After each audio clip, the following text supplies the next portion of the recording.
Welcome, ladies and gentlemen, to an all-new reaction and review. Tonight, guys, I'm checking out a comedy from 2003. That movie is Looney Tunes Back in Action. Now, as many of you know, I am a fan of classic animation, and out of all known classic animation out there, my all-time favorite is Looney Tunes. And I've never had a chance to see this movie, and I've really wanted to ever since it came out back in 2003. Now, I've heard mixed things about it. I have heard some people say it's funny, it's good, it really does live up to the Looney Tunes legacy. Other people have told me that it is almost unwatchably bad, and that it is a slap in the face to any and all Looney Tunes fans. I have no idea which way this thing is actually going to skew for me, and the only way I'm going to find out is if I shut up and I push play, and I'm going to do that right now. So, without further ado, it's time to kick back, relax, and check out Looney Tunes Back in Action.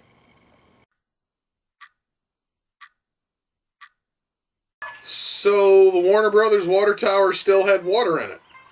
I had no idea. I always thought it was just there for show. So, yeah, I honestly would never have guessed that the fucking thing was still, full. That was kind of cool. Wait a minute.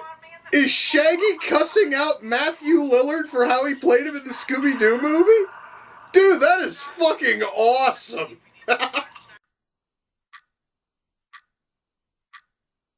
Okay, that was a really awesome way to reference Psycho.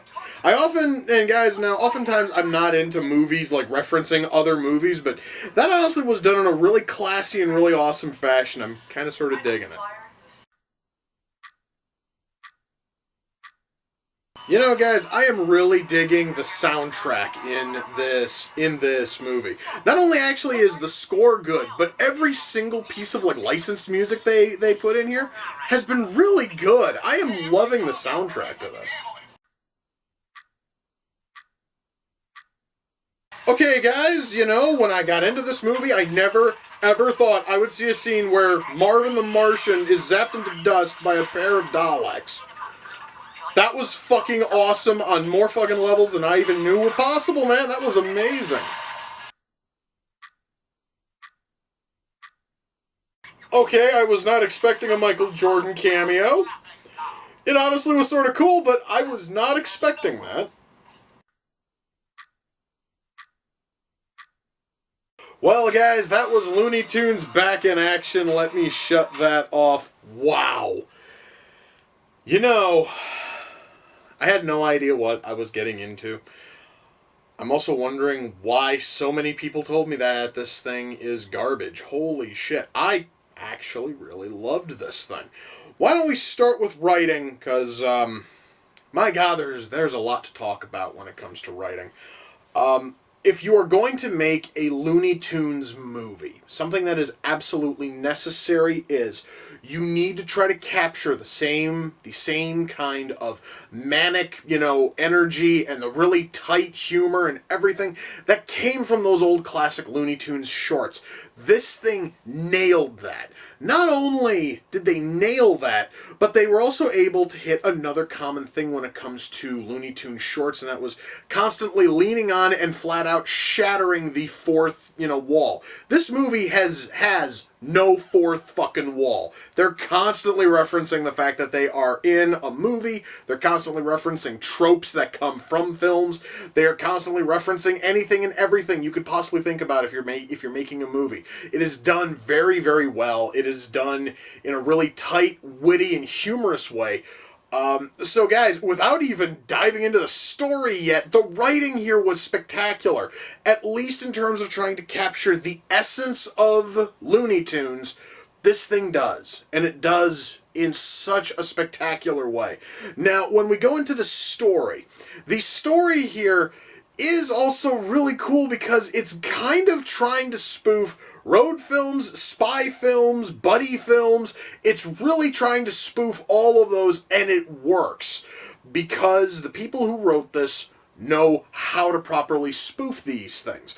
Unlike, guys, the bevy of parody films we have out there, we have out there today, which are just nothing but endless stupid references where they have to directly announce what the hell it is they are referencing. This thing here does also reference, but they don't tell you shit. You actually have to know what they are referencing. Otherwise, most of it goes right over your head. A really good example of that is the Area 52 sequence, where you see inside of Area 52, you see a ton of costumes and props from tons of classic science fiction movies and TV shows. At no time do they ever directly reference any of them. You have to know that it is Roman, or that it is a Dalek, or that it is the Metaluna mutant. You need to know these things, otherwise those references completely lost on you. Why? Because this movie is able to respect its viewers enough to not hold their hand and tell them every last little reference which is buried in the background. That too, references here are not done as their one sole go-to for comedy. Every single reference in this movie basically is a bonus on top of an already well-written story. And I'm going to tell you right now, guys, as somebody who is a colossal nerd, not only a nerd for sci-fi, but also a nerd for, like, Looney Tunes shit in general, the mountain of Looney Tunes callbacks and references and cameos, it's just glorious. I, seriously, guys, was able to only name about 75% of the characters who you see in this thing who are Looney Tunes characters. And the reason for that is because certain ones were ones that I don't even think ever had names in the shorts. But, I mean, you see just so many different characters, and you're seeing ones who showed up for all of, like, one short, and they maybe appear for, like, 20 seconds. But the very fact that they featured them in their shows, that the people who worked on this know their shit when it comes to Looney Tunes, not only knew how to write them well, but also knew how to throw them in there and reference them very, very well.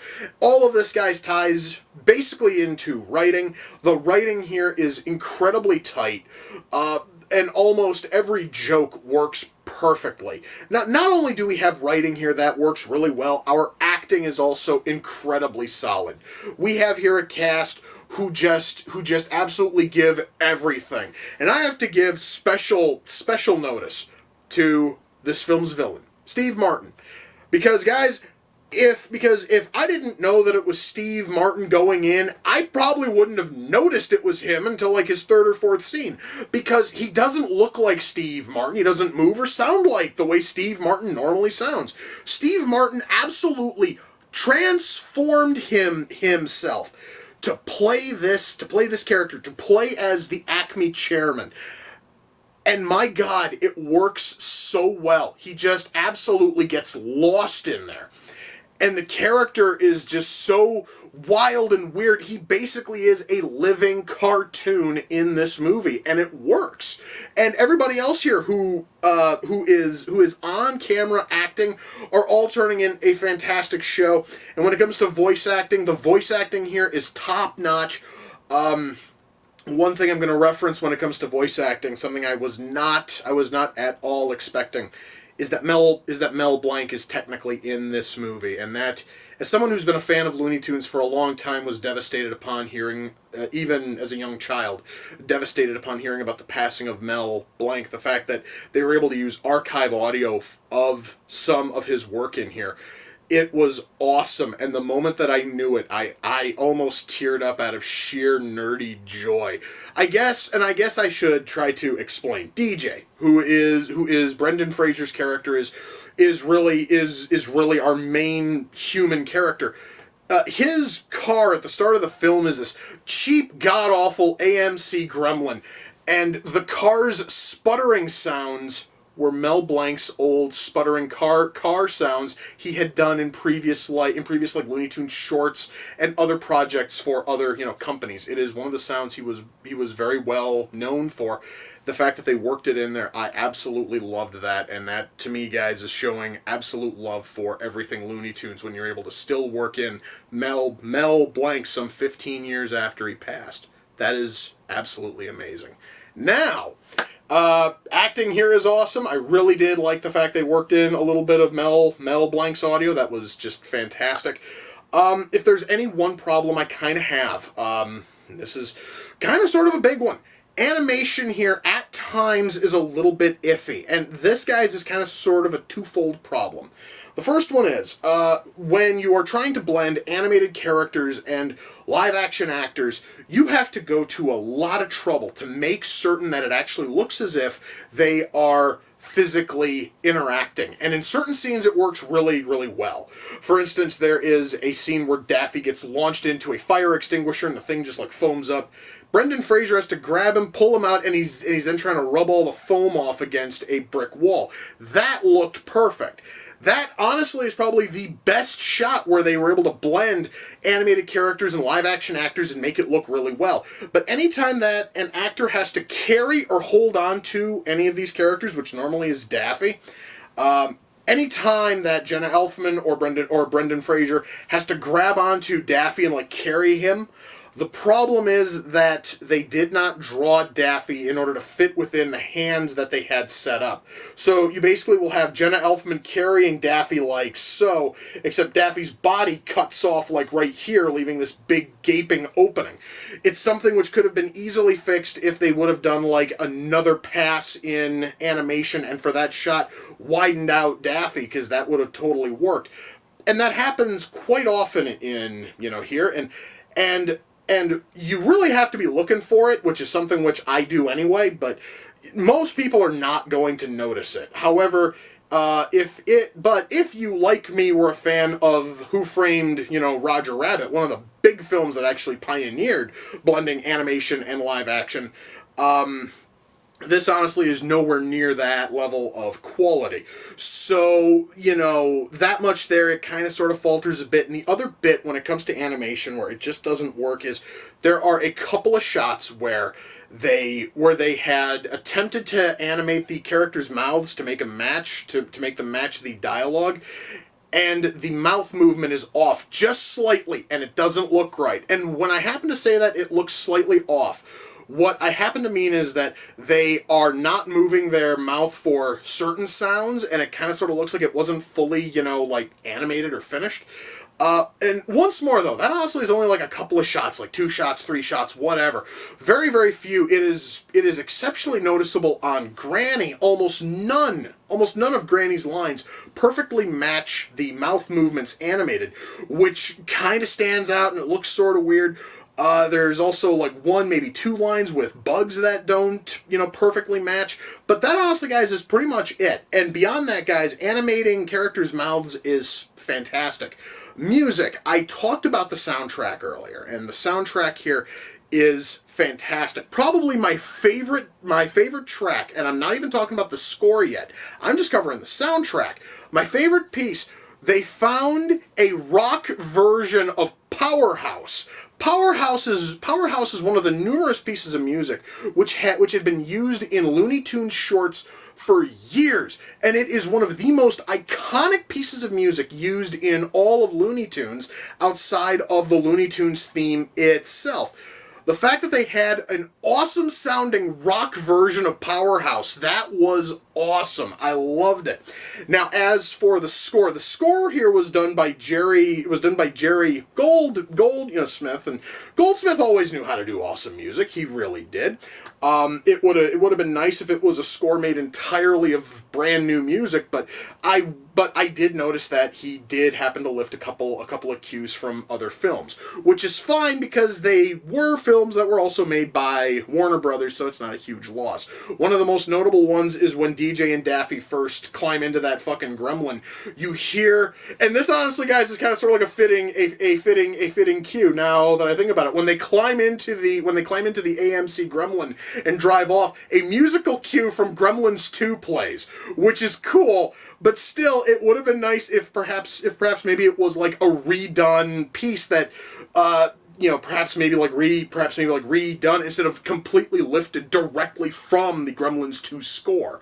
That honestly I think is like my one and only gripe on that. But still, the score here is good. I'm not totally sure if they lifted in any other pieces of Jerry Goldsmith's music, but still, the score here is awesome. Sound mix here is done very, very well. The friggin' lighting here is good. One issue though when it comes to lighting, and this has to do with lighting the animated characters, especially Daffy. They had a hard time lighting Daffy, and I don't know why.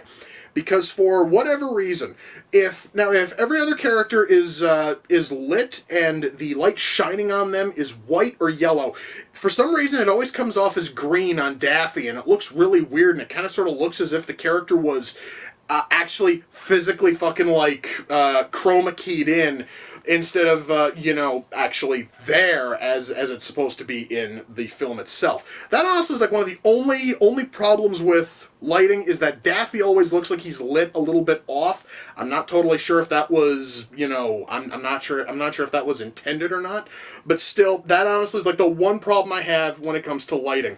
Ultimately, guys, when all is said and done, am I able to recommend Looney Tunes Back in Action? Hell yes. This movie is a fantastic love letter to Looney Tunes, and it is a fantastic love letter to film nerds everywhere. I absolutely adored this movie, and now I need to buy the son of a bitch on Blu-ray because I want this son of a bitch to go into my Blu-ray collection. I loved it that much.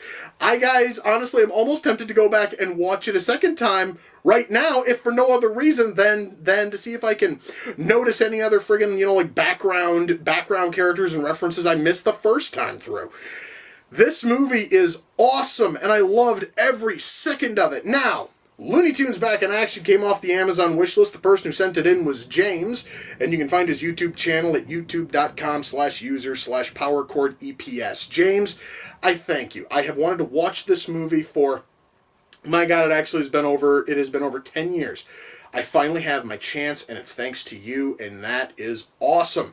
I loved every second of it, and I probably wouldn't have known how good this was if you hadn't sent it in, and sir, I thank you for that. You are awesome. Once more, that is youtube.com/user/powerchordeps. Now, I actually, guys, am not going to watch this right away again, but I am going to go and watch Space. No, wait. I think I still have to get Space, Jam on Blu-ray, don't I? Yeah, because I don't have it yet. All right, so I'm going to go to Amazon. I'm going to go get both this and Space Jam on Blu-ray. And then when they both come in, I'm just going to marathon the fuck out of both of them. Anyway, guys, with that, we come to the close of another reaction and review. Until next time, ladies and gentlemen, take care, and I will see you all in the near future. Peace.